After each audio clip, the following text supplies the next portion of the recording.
So the first thing you need to do is to make sure your model has clean topology and reasonable subdivisions. Keep it as simple as possible. Many presets rely on transparent materials, so if your object has lots of layers, you may need to increase Cycle's transparent light paths. The first preset is Fragments Reveal.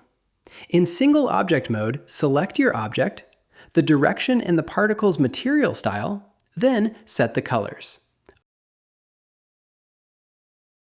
I'll leave everything at the default settings and apply the preset. In advanced options, you'll find offset mode, which adjusts the controller's start and end distance from the object. You can also enable manual animation, which creates the controller but lets you keyframe it yourself. Also use this if you don't want the add-on to apply transforms or change the object's origin. In Morph mode, select your first and second object. I'll turn on Displace Second Object and set a low displace strength, then apply the preset. You can control the particle density and size and also tweak the noise range and reveal threshold. And here, you can control the object delay relative to the controller in the morphed objects. I'm hiding the particles here to make it easier to see. Next is Fragments Reveal. I'll make the fragments metallic, enable Edge Glow, and turn on Solidify. Then we have Bubbles Reveal. I'll set the bubble material to clear.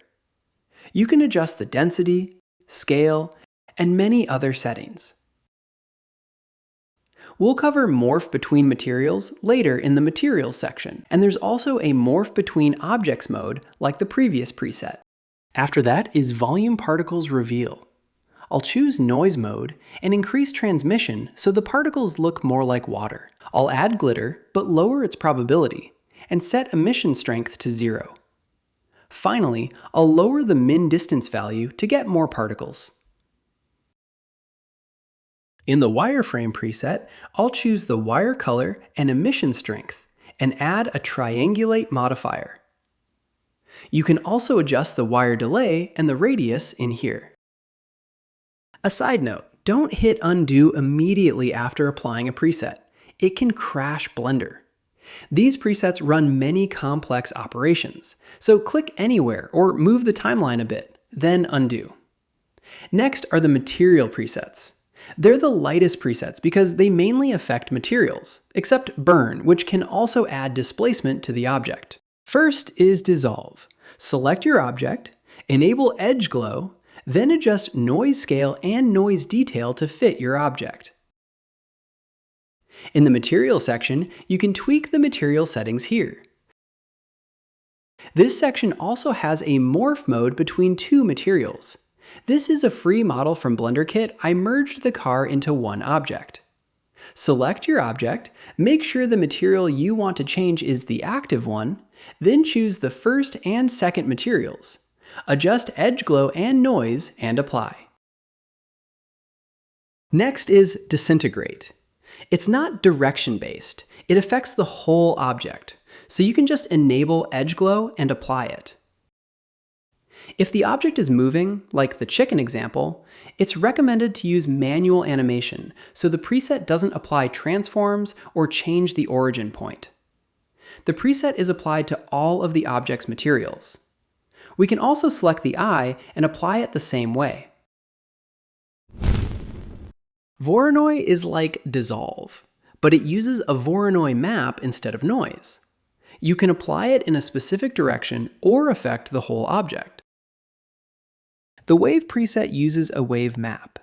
You can set both the animation direction and the wave direction. For example, on the car using Morph Material mode, select your two materials, set the wave direction to the z-axis, increase the wave scale, and set detail to 0 to make the pattern a straight line instead of a wavy one. In the Burn preset, you can choose the direction and the burnt edge color. You can also add displacement to the object as it burns, then apply the preset. Next is the Particles section, which includes the heaviest and most complex presets. Because these presets use physical simulation, they usually need baking before you render. First is dust particles. Select your object, then choose the particle and glow color, and the direction. In advanced settings, you can increase the particle count and make the particles smaller.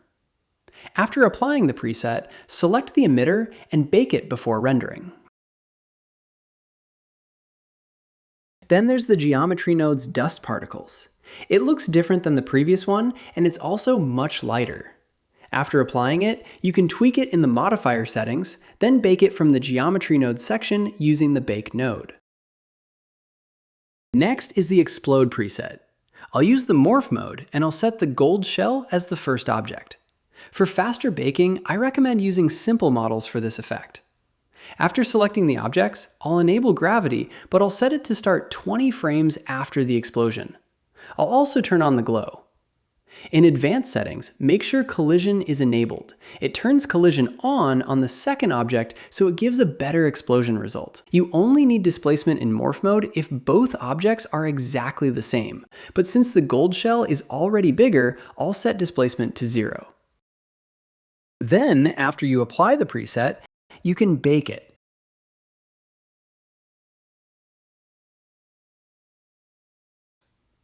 For the peel-off preset, I'll use the same settings,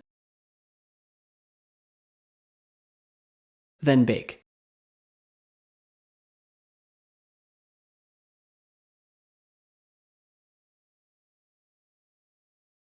Next, we have the knitting presets. The first one creates a simple knitting effect as the object appears. This chair model is from BlenderMarket. I'll pick the top cushion, set the direction to Z, then increase the thread count and reduce the thread scale.